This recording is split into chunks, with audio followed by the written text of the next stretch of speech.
Bueno, buenas tardes, gracias por estar aquí, gracias a la Sociedad Anticancerosa por la invitación, particularmente a la doctora Patricia, al doctor Monserrat. Lo que a mí me corresponde hablar es sobre el tratamiento sistémico del cáncer gástrico, que del cáncer... ¿sí? Ya le dije.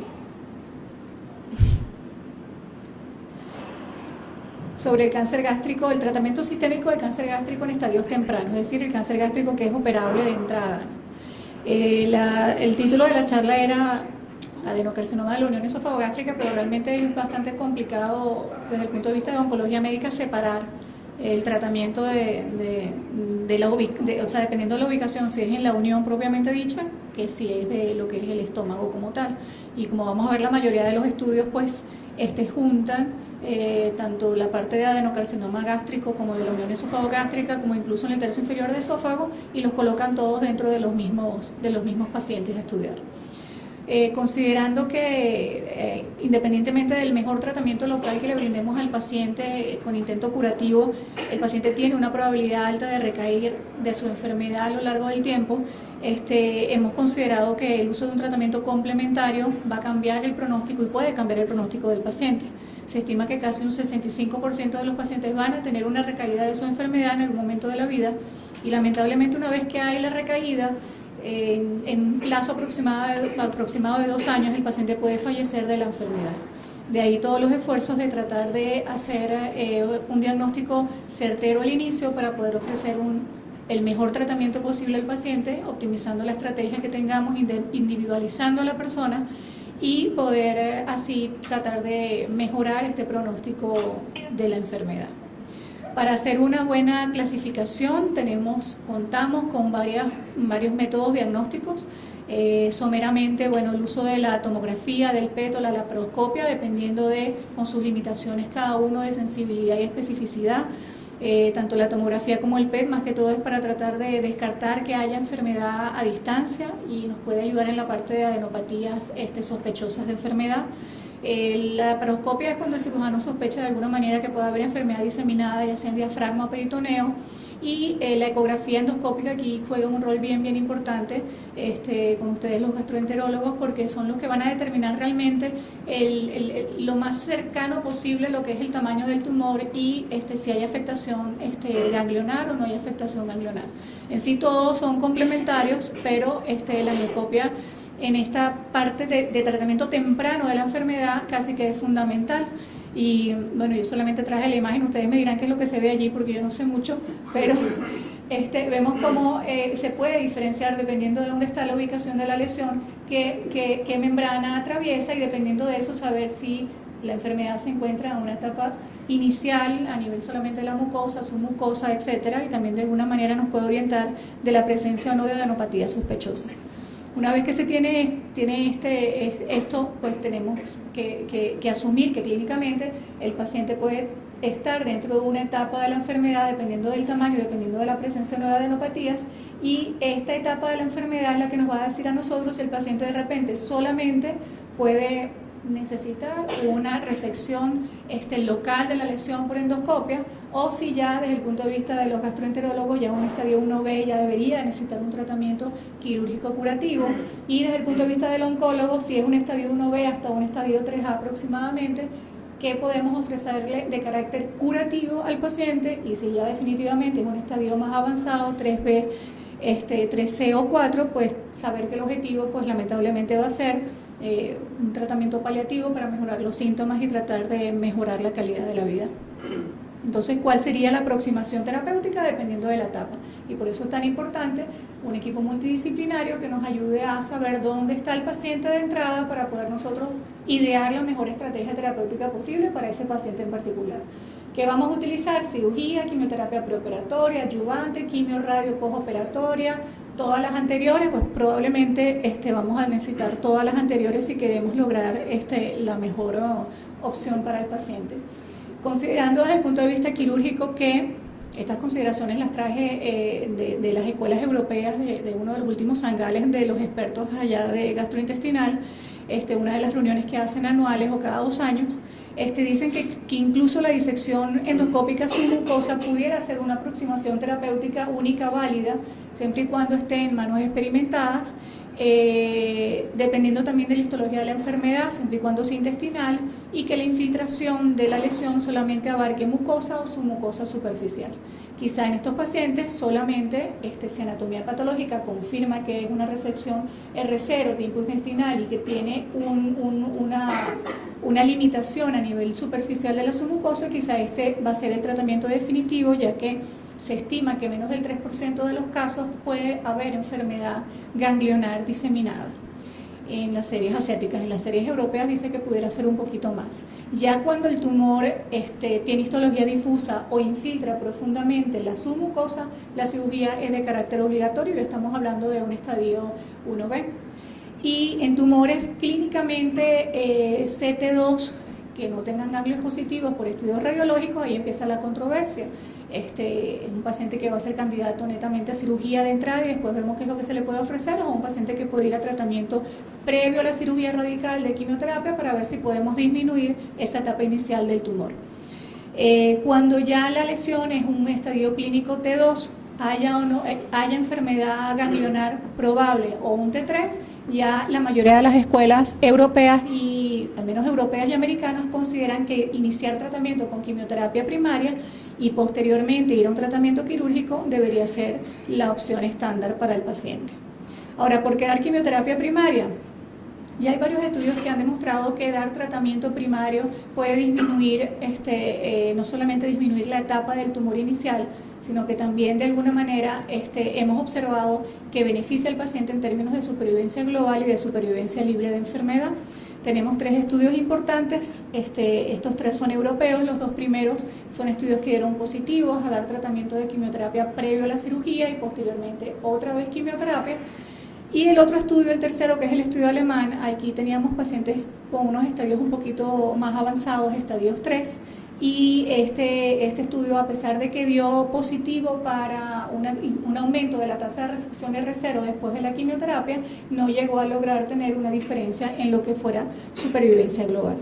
El primer estudio, que es el estudio inglés, es un estudio que los pacientes pues simplemente se dividían, pacientes operables, estadios 2, 2A, 2B, 3, 3A, eran pacientes que se dividían, era a tratamiento primero con quimioterapia, era un esquema que llevaba 5-fluoracilo, epirubicina y cisplatino por 3 ciclos, y posteriormente iban a un tratamiento quirúrgico definitivo. 6 semanas después del tratamiento quirúrgico de 6 a 12, el paciente iba a tratamiento otra vez con quimioterapia adyuvante. Quimioterapia neoadyuvante la que damos antes de hacer un tratamiento definitivo, y la quimioterapia adyuvante la que damos cuando ya el paciente está libre de enfermedad, no hay evidencia de tumor, y lo hacemos con el objetivo de tratar de eliminar lo que pueda haber quedado de enfermedad, pero realmente no hay evidencia de enfermedad. Las curvas demostraban que los pacientes que recibieron la quimioterapia previa a la cirugía tuvieron un aumento en el tiempo de la supervivencia global y un aumento en el tiempo de estar sin enfermedad, y eso fue estadísticamente significativo. Todos los subgrupos de los pacientes, independientemente si eran de esófago inferior, si era de unión esofagogástrica o si eran de estómago, que era la gran mayoría en esta serie, todos los pacientes se beneficiaron, y esto dio como conclusión de que se pudiera disminuir la posibilidad de morir de cáncer gástrico en un 25% y de poder disminuir la posibilidad de tener otra vez la enfermedad en un 44%. El segundo estudio es un estudio francés, este es un estudio muy parecido, se le daba quimioterapia al paciente 3 ciclos previo a la cirugía, también eran pacientes operables, y lo que cambió un poco fue el esquema de quimioterapia. En este tratamiento se dio fue cisplatino y 5-fluoracilo, y vemos como el objetivo primario, igual que el primer estudio fue supervivencia global, y vemos como también hubo una ventaja a favor del paciente que recibió quimioterapia previo a la cirugía de un 38 versus un 24% de posibilidad de estar sin enfermedad y de estar posteriormente vivo a los 5 años. Estos 2 estudios variaron básicamente, no solamente en el esquema quizá de alguna de las drogas de quimioterapia, sino que en este estudio francés la mayoría de los pacientes tenían tumores de la unión esofagogástrica. Fue el inicial de criterio de inclusión. Lo que pasa es que después se asociaron pacientes también con tumores de estómago y tumores incluso de esófago inferior. El estudio anterior era al revés, tenía más incidencia en pacientes con tumores a nivel del estómago. Ahora, ¿por qué hacer esto? ¿Por qué dar quimioterapia neoadyuvante? Simplemente para tratar de mejorar la tasa de resección. Bueno, esa es una opción. Y la otra opción es que se ha visto que al tratar nosotros o al poder nosotros a través de la quimioterapia disminuir la etapa clínica de la enfermedad, podemos también mejorar el pronóstico del paciente. Esto se había visto mucho antes en pacientes con cáncer de mama, ya habían datos que decían que lograr una respuesta completa patológica iba a cambiar el pronóstico del paciente antes de la cirugía con la quimioterapia, pero en gástrico eso no se tenía muy claro. Ya hay varias series que demuestran que sí se cambia, y no solamente logrando una respuesta completa patológica, sino que también logrando simplemente disminuir el estadio inicial del tumor.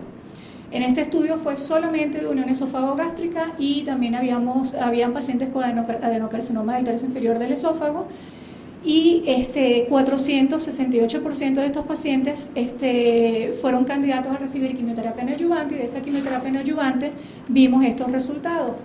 Como pacientes que de inicio clínicamente eran T3, T4 ganglios positivos y pasaron a tener una respuesta completa, un T0, N0 desde el punto de vista patológico, como la supervivencia se equiparó prácticamente a aquellos pacientes que de entrada fueron a cirugía y se consiguieron con el mismo hallazgo operatorio, a diferencia que aquellos pacientes que recibieron quimioterapia pero no les funcionó, y que de un T3, T4 ganglios positivos siguieron siendo un T3, T4 ganglios positivos, lamentablemente. Vemos que no solamente logrando respuesta completa patológica, sino también disminuyendo el tamaño de la lesión de un T3 a un T4 ganglios positivos a un T1, T1 patológico, ganglios negativos, vemos cómo equiparamos prácticamente, utilizando la quimioterapia, la supervivencia del paciente que fue a cirugía y que había tenido esos mismos hallazgos operatorios de etapa pero ya quirúrgica. Mientras que aquellos que lamentablemente no respondieron al tratamiento, pues no les fue tan bien. Como les dije, no necesariamente tiene que haber una respuesta patológica para tener un impacto en el pronóstico. Vemos que en estos pacientes que eran T3, T4 ganglios positivos y siguieron siendo ganglios positivos, pero disminuyeron el tamaño tumoral, también se beneficiaron, y su supervivencia fue equiparable a los pacientes que de entrada recibieron cirugía y que quirúrgicamente y patológicamente fue la misma estadificación. Pacientes igual que hicieron ganglios negativos, aunque el tumor hubiera quedado igual, también se mejoraron, siempre en comparación de la línea azul, que son aquellos pacientes que lamentablemente no se beneficiaron del tratamiento con quimioterapia. Entonces, la quimioterapia neoadyuvante de alguna manera pues le va a dar la opción al paciente de que podamos disminuir el estadio clínico de la enfermedad, y si disminuimos el estadio clínico de la enfermedad, podemos mejorar el pronóstico del paciente en el tiempo. Esto es un metaanálisis que se publicó en el año 2014 con 1820, donde ya se estima el papel real de la quimioterapia previa a la cirugía, donde hay un aumento definitivo de la supervivencia global cuando se utiliza. Y bueno, fueron pacientes no solamente asiáticos, sino también pacientes occidentales. Fueron 12 estudios que entraron en el metaanálisis. ¿Pudiéramos mejorar la quimioterapia neoadyuvante? Sabemos que los pacientes HER2 positivos con cáncer gástrico, hay un anticuerpo monoclonal dirigido contra esa proteína, se ha utilizado mucho más en mama, también está aprobado en pacientes con cáncer gástrico avanzado que sobreexpresen esa proteína, y esto es un estudio fase 2. ¿Qué dice? Me quedan 7 minutos. Está pasado. Y bueno, en esto está probado solamente en estadios avanzados de la enfermedad, pero en pacientes que pudieran ser HER2 positivos, este estudio fase 2 demostró que dar el trastuzumab junto con la quimioterapia previa a la cirugía incrementaba la tasa de respuestas completas patológicas en 24% y las tasas de resección R0 en 93%. En cuanto a quimioterapia y radioterapia concurrente posteriores de la cirugía, tenemos el estudio clásico que le dio la aprobación de un tratamiento después de la cirugía. Hasta el año 2000 el paciente iba a cirugía y no recibía absolutamente más nada. Después del año 2000, gracias a este estudio, se demostró que el paciente podía beneficiarse en términos de supervivencia si se le añadía quimio y radioterapia posterior a la cirugía.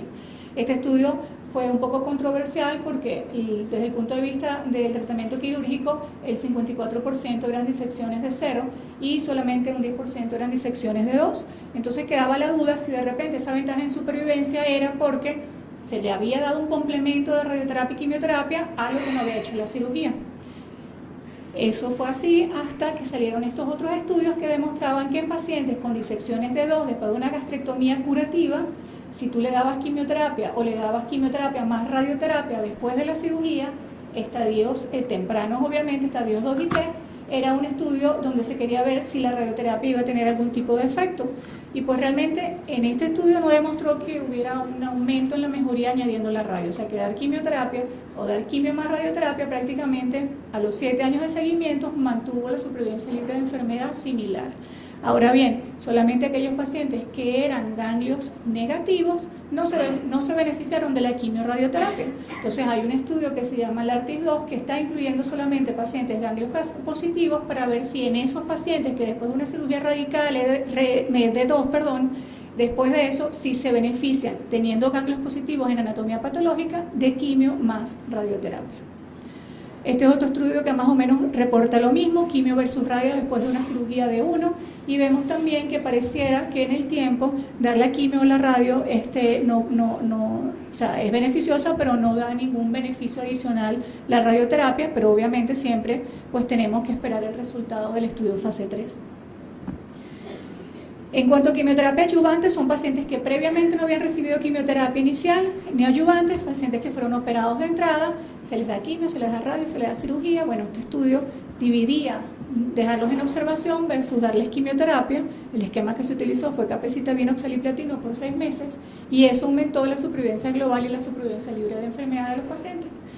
Entonces, tenemos varios estudios que de alguna manera nos dicen que dar tratamiento previo o posterior a la cirugía con quimioterapia puede mejorar el pronóstico de la sobrevida de los pacientes. En cuanto un poquito a la dinámica de qué hacer, si es un estadio 1A, 1B, etcétera, les traje para finalizar las guías, por ejemplo, de los europeos, donde ellos estipulan que la quimioterapia se debería de dar preoperatorio ya en estadios 1B prácticamente. Ellos hacen un algoritmo donde el paciente para ellos puede ser operable un T1, donde quizás solamente con una resección endoscópica basta y sobra, mientras que si ya es un T1 pudiera ir a quimioterapia preoperatoria, cirugía y luego incluso quimioterapia postoperatoria, o podía ir solamente a cirugía y dependiendo de los resultados ir a adyuvancia con quimioterapia y radioterapia o ir a adyuvancia solamente con quimioterapia. En pacientes con cáncer inoperable, igualito van a tratamiento de quimioterapia y si por casualidad se hacen operables, iría a este mismo algoritmo. Los japoneses aquí, ellos no creen en la quimioterapia, ni creen en la radioterapia, ni nada. Ellos de entrada, si es un CT1 clínico o un T2, T3 clínico o un T4B, igualito van a cirugía. Aquí no hay quimioterapia ni pre y bueno, prácticamente tampoco post. Ellos solamente hacen la acotación que si clínicamente es un CT1A a nivel de la mucosa, si es diferenciado, si es menor de 2 centímetros y si tiene invasión linfovascular negativa, va simplemente a resección endoscópica. En cambio, si no tiene ninguna de estas características, debería de ir una gastrectomía de 1.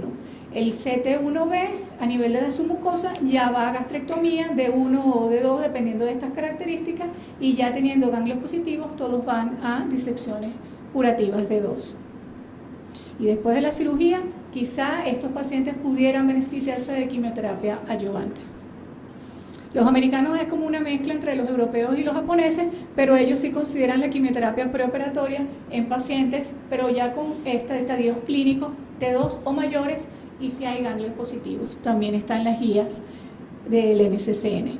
En conclusión, la quimio-radioterapia adyuvante mejora la supervivencia libre de enfermedad a los 3 años en pacientes ganglios positivos posterior a cirugía de 2, indicada en pacientes que no han recibido quimioterapia neoadyuvante y en aquellos con disección de 0 o de 1 como parte del control del tratamiento. La combinación de las diferentes modalidades parece ser la mejor estrategia para estos pacientes, quimio neocirugía y quimioterapia adyuvante.